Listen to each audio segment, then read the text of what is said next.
On the go? So are we. Get the IBJ Media app, your all-in-one news source for Indiana business news. Get breaking news alerts, read every story from IBJ, Inside Indiana Business, and the Indiana Lawyer, and listen to your favorite podcasts all in one place. Big news, small screen. Search IBJ Media and download the app today. This is Inside Indiana Business Radio for the afternoon of Thursday, May 28th, 2026. I'm Alex Brown.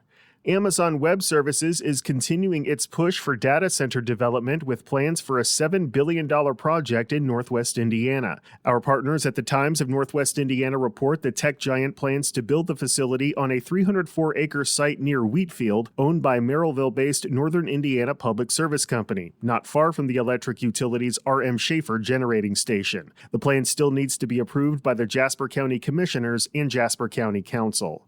Kokomo-based environmental services company Merrell Bros is expanding its presence in Howard County. Governor Mike Braun's office announced today that the company plans to invest $16.5 million to add 40,000 square feet of space to its Kokomo headquarters and create 35 jobs by the end of 2028. The expansion will more than double the company's administrative office and manufacturing space, allowing it to meet increasing demand for its biosolids treatment technology.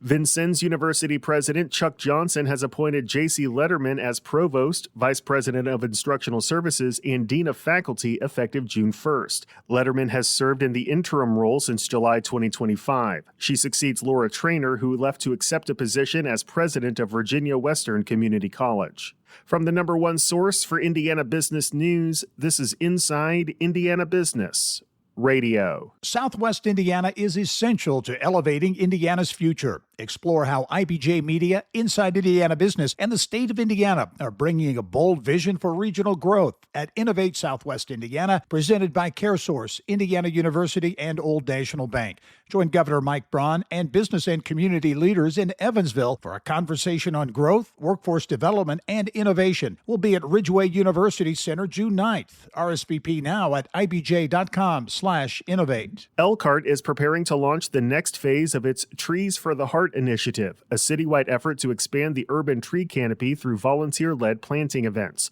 The program, supported by a $1 million federal urban forestry grant, aims to plant more than 2,000 trees in neighborhoods across the city by 2028, with the first major planting event taking place today at Roosevelt Park. Annie Clayfoth, Environmental Projects Coordinator with the Elkhart Environmental Center, said the city is focusing primarily on shade trees to add to the urban canopy. The big thing with the urban tree canopy is covering up all of the pavement and asphalt and stuff so that stuff isn't soaking up all of that heat in the middle of the summer and then giving it off at night and raising our energy costs. So that has a huge impact in reducing what they call the heat island effect. It cools our cities universally. And then we also see a lot of savings with stormwater. So we've gotten a lot of rain this spring, and that's kind of something that we anticipate happening in the future. And we've had a history of flooding in our city as well. Trees can take up gallons and gallons of stormwater during those big events. The initiative comes as Elkhart faces ongoing challenges related to tree loss from past storms and invasive pests.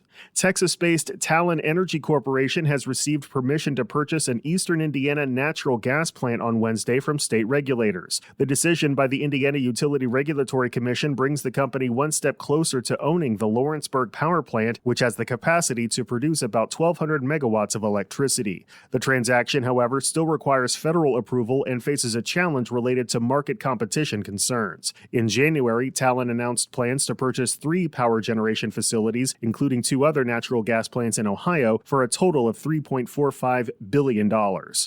A $38 million mixed-use development is being planned for Evansville's growing Promenade District. The city, along with Carmel-based Bowen Capital and Indianapolis-based Gooden Development, announced plans this morning for The Republic, which includes 2 four-story buildings with 153 apartments and more than 3,100 square feet of commercial and restaurant space. Bowen Capital President Shelby Bowen. We found an A-plus location that has just been thriving and growing, and the city and county have invested in infrastructure. Great location in terms of near 69 and other major state roads in and out of Evansville and to downtown. But more specifically, there's just a ton of amenities and great places to work, but not a lot of quality housing yet in that area. A final construction timeline will be released at a later date, the developer said, but Bowen noted that the goal is to break ground by late August or early September. Mario Andretti, Tony Kanaan, and Scott Dixon are this week's guests on the Business and Beyond podcast with Gary Dick, presented by PNC, a weekly conversation with high-profile Hoosiers in business, sports and entertainment, and beyond. Available now on the IBJ Media app or your favorite podcast provider. I'm Alex Brown for Inside Indiana Business Radio on Demand.